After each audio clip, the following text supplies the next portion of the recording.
Those of you who are familiar with diagonal walking will know that knowing where the middle of England actually is pretty fundamental to the project.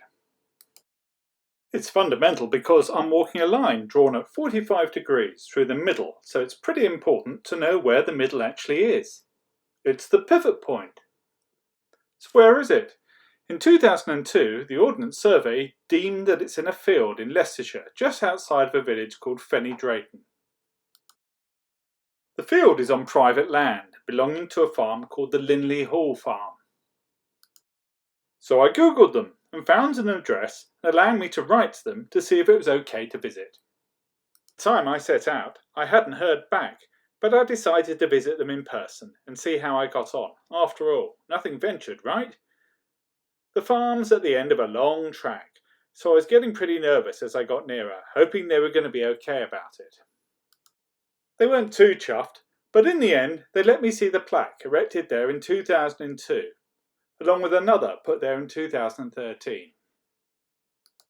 So naturally, I paused to take some selfies. The plaque actually says the spot on the centre is 150 yards away, but that was in a field of ripening rape, and I'd already had my fair share battling through that nasty stuff. Besides, I didn't want to abuse the farmers' goodwill. Incidentally, did you spot that the farmers were called Farmer in 2013? How weird is that? Farmer, farmer. So, mission accomplished. Or was it? Where is Middle England really? I began to reflect. Fenny Drayton is in many ways a good candidate. It's very close to where the Battle of Bosworth Field took place.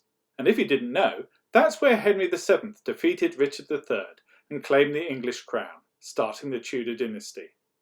In fact, nearby Stoke Golding claims to be the birthplace of the Tudors, because this is where the crown was picked out of a hedge and put on Henry's head. But maybe that's just pushing it a bit. Still, it is a smart water village, whatever one of those is. There are a number of other candidates for the centre of the country, Meriden near Coventry for example, but their main claim seems to rest on the fact that they've erected a monument to say they are. Nice.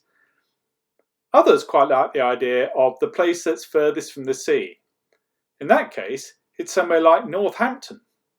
Trouble is, with the canal link, you can actually get to the sea via the River Nene, which kind of devalues that argument a bit. And then there's Watford. No, not that one, the one with the Premier League football side. But this one, Watford, Northamptonshire. Its claim is a geographical one, in that it's where the Watford Gap lies. There's even a sign at the motorway service station there indicating the north one way and the south another, and you don't get much more middle than that. Interestingly, my diagonal line, that's the one in black, rather neatly follows other boundaries, both modern and ancient. The A5 or Roman road of Watling Street, for example, which here in red, or the M1 in blue. It also follows the Warwickshire-Leicestershire border, although it seems not everyone's enamoured of that border, as the buckshot on this sign demonstrates.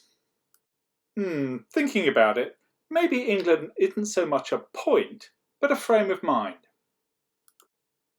One of churches and choirs, thatched cottages, lovely half-timbered houses, of walking in the middle of nowhere.